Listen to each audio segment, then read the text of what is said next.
Safety first. But we're done. So, what did we just do? We installed a new battery hold down, tie down, whatever you want to call it, bracket. I'll show you. This is the box, and my battery didn't have any bracket or any of this stuff. I got these from, where did I get them? LandCruiserProducts.com or something like that. I'll put a link. Anyway, the original ones come at like an angle. I think they might have hooked there or there on the side of the box towards the front. And there's a bracket that goes across the front of the battery. And for some people that interferes with the terminals. And yeah, I don't know if this is the other tie down point on this side, perhaps, because there's nothing else there. Anyway, like I said, I didn't have something to start with.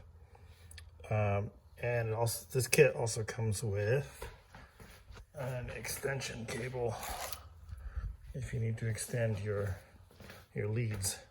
But I don't. I do need to fix that one. So this is pretty simple to install. This is a fiberglass box, and you want to make sure that when you install this, that it's below the seal, because the seal is going to touch the hood. So if it's above it, kind of like where my first hole is, then it's going to probably hit the hood. So the one in the back, I just put in the very bottom corner.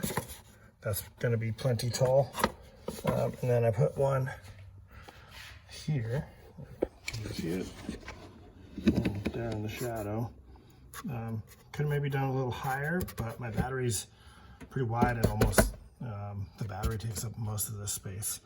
So I had to kind of move it forward. So that's a little low. It's just barely enough. So let's put the battery in and I'll show you what it looks like. So this is before it's tied down, but you can see this one is got just enough to put the nut and washer on. And this one's got plenty, maybe too much. But yeah, we're just gonna leave it.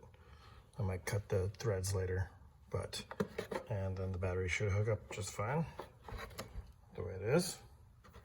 I know this is a super exciting modification, but safety first.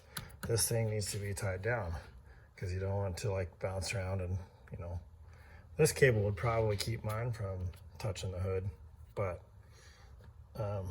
don't really want to take the chance. I just don't want it to bounce around, and it's caused this chafing from the box. You can see that from just having a battery that moves and wires that you couldn't, or that haven't been protected. They probably could have been with a wire wrap, but so I get to fix that now. Anyway, ta-da! I can show you what it looks like after I put the bolts on if you really want to, but no.